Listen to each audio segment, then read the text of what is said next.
this module, you will learn about concepts relating to work and energy, and also the mathematical formulation relating to the dot product.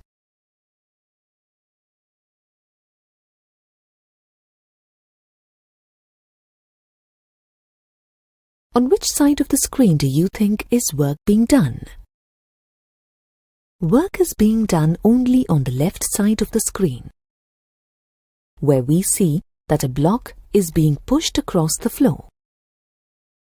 Even though in the second case, the wooden crate is being pushed, there is no work being done. This is because, in physics, work is said to be done only when an applied force succeeds in moving a body. Consider a wooden block which is at rest on a horizontal surface. When the block is pulled by an external horizontal force F, it is put into motion and is displaced through a certain distance d, and we say work is done on the block. Let's consider a second case, where the direction of the force is not along the direction of the motion of the block. Here, the force makes an acute angle theta with the horizontal. In this case, too, we observe that the block moves in the horizontal direction only. Here, the total amount of force is not being utilized to move the block. Only the component of the applied force along the direction of the displacement is responsible for the motion of the block.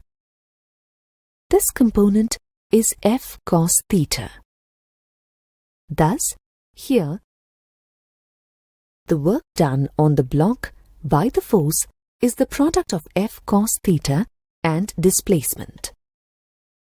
In this expression, for the work done, both F and D are vectors, whereas the product, work done, is a scalar. Thus, this quantity Fd cos theta is called the scalar product of the two vectors F and D.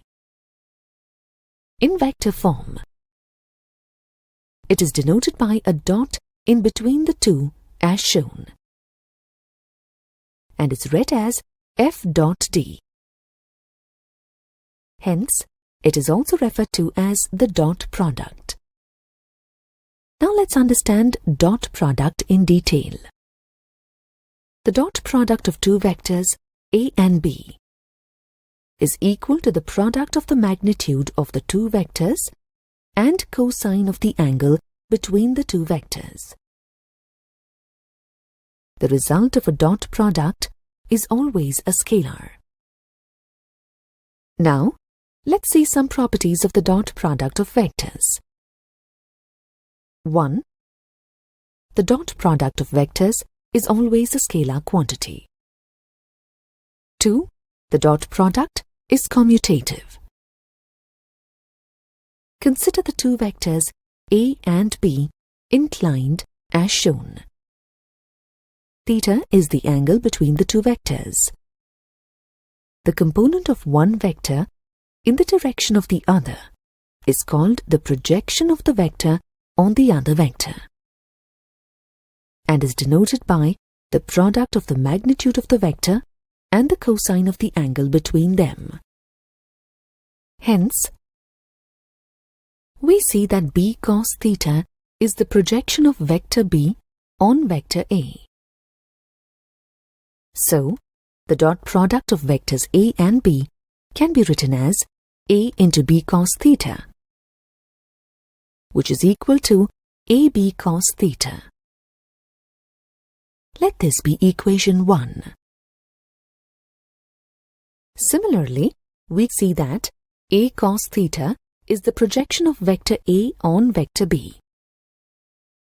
So, the dot product of vectors A and B can be written as B into A cos theta, which is equal to AB cos theta.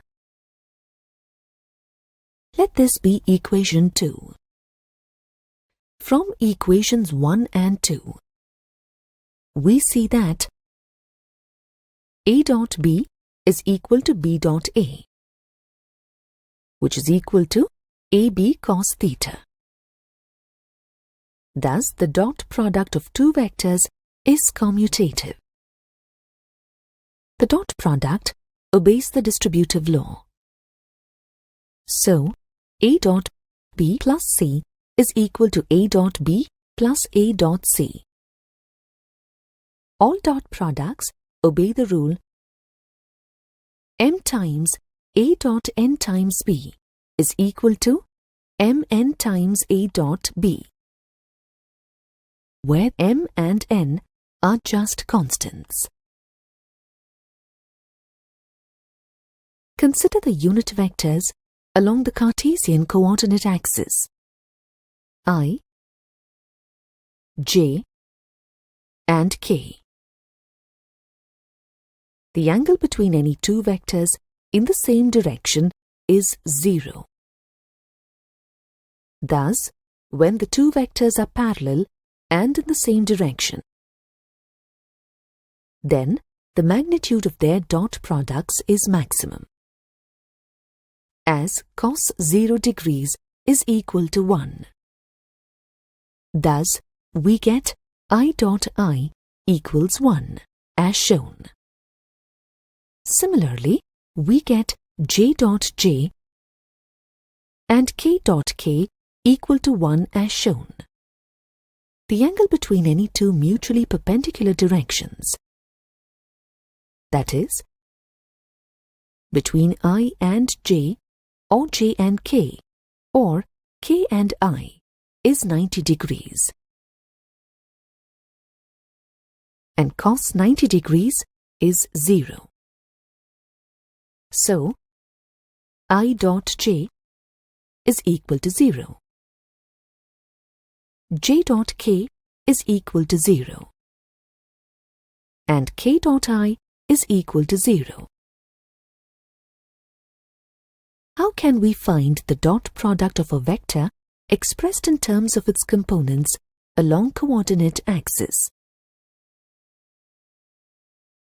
If two vectors A and B are expressed in terms of their components along coordinate axis AX, AY, AZ, BX, BY, and BZ respectively, then A dot B is equal to AXI plus AYJ plus AZK dot BXI plus BYJ plus BZK, which is equal to AXI dot BXI plus BYJ plus BZK plus AYJ dot BXI plus BYJ plus BZK plus AZK dot BXI plus BYJ plus BZK equal to AXI dot BXI plus AXI dot BYJ plus AXI dot BZK plus AYJ dot BXI plus AYJ dot BYJ plus AYJ dot BZK plus AZK dot BXI plus AZK dot BYJ plus AZK dot BZK, which is equal to AXBX into I dot I plus AXBY into I dot J plus AXBZ into I dot K plus AYBX into J dot I plus AYBY into J dot J plus AYBZ into J dot K plus AZBX into K dot I plus AZBY into K dot J plus AZBZ into K dot K.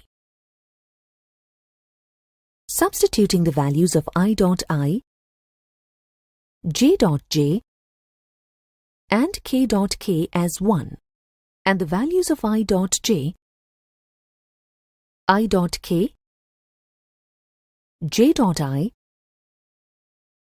j dot k dot I, and k dot j as 0, and simplifying, we get a dot b is equal to ax bx plus ay by plus az bz. It is also equal to bx ax plus by ay plus bz az, which is equal to b dot a. As the dot product is commutative, a dot b equals b dot a. Now, using the dot product, we can measure the work done as the dot product of the force and displacement, which is equal to Fd cos theta. However, the work done can be positive, negative, or 0 depending on the values of the angle between the force and the displacement theta. The work done by a force is positive when the angle between force and displacement is acute. That is, the angle is less than 90 degrees. An example of this is when an apple falls freely towards the earth. The work done by the gravitational force on the apple is positive. In this case, the angle between the displacement of the apple and the gravitational force is 0. Similarly, when a spring is compressed, the work done by the compressing force is positive. In this case too, the angle between the direction of the applied force and displacement, which is the compression of the spring, is 0. The work done by a force is negative when the angle between force and displacement is obtuse. That is, greater than 90 degrees and less than or equal to 180 degrees. In the case of a rising balloon as shown, the work done by the force of gravity acting on the balloon is negative, since it is opposite to the displacement of the balloon. In the example of a boy lifting a stone, the work done by the gravitational force on the stone is negative, as the displacement is against the gravitational pull. The work done by a force is 0 when the force is perpendicular to the displacement. Consider a block moved over a horizontal surface. In this case, the displacement is along the horizontal, whereas the gravitational force, which is the weight of the block, acts vertically downwards. Here, work done by the gravitational force is 0, since it acts perpendicular to the displacement of the body. As another example, consider a stone tied to a string, whirled in a circular path. Here, a centripetal force acts on the stone to maintain its circular path. Centripetal force is always directed towards the center of the circular path, whereas the displacement of the stone for an infinitesimal time interval is along the tangent to the circle at the point under consideration. As the direction of the force is perpendicular to the displacement, the work done by a centripetal force is 0. The SI unit of work is joule, which is denoted by the letter J, named after the famous British scientist James Prescott Joule. Thus, 1 joule is defined as the work done on a body when a force of 1 Newton displaces the body in the direction of the force by 1 meter. Now you will learn about the relationship between work done on a body by a net force and the change in its kinetic energy by using the work energy theorem. According to the work energy theorem, the work done by a net force on an object is equal to the change in its kinetic energy. We know that the kinetic energy of a body of mass m moving with a velocity v is equal to half mv square.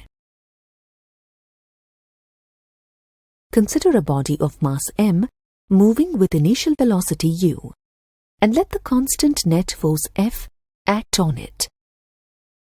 At the end of displacement d, its velocity becomes v. We know from the equations of motion that v square minus u square is equal to 2ad. Multiply both sides with half m and simplifying, we get the expression as shown. We get half mv square minus half mu square is equal to mad. On the left side of the equation, half mv square is the final kinetic energy of the body, and half mu square is the initial kinetic energy. On the right side of the equation, we have the product of m, a, and d. According to Newton's second law of motion, ma is the force on the body. We have on the right side product Fd, which is equal to the work done on the body. This proves that the work done by a constant net force is equal to the change in its kinetic energy. You have now reached the end of this module. In this module, you learned that the dot product of two vectors is equal to the product of the magnitude of the two vectors and cosine of the angle between the two vectors. The result of a dot product is always a scalar.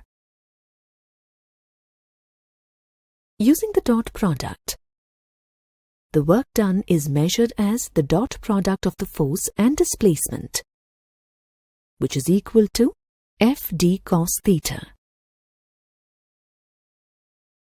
The work done can be positive, negative, or zero depending on the values of the angle between the force and the displacement, that is theta. The work done by a force is positive when the angle between force and displacement is acute, that is, the angle is less than 90 degrees. The work done by a force is negative when the angle between force and displacement is obtuse, that is, greater than 90 degrees and less than or equal to 180 degrees. The work done by a force is zero when the force is perpendicular to the displacement. The SI unit of work done is joule. The work energy theorem states that the work done by a net force on an object is equal to the change in its kinetic energy.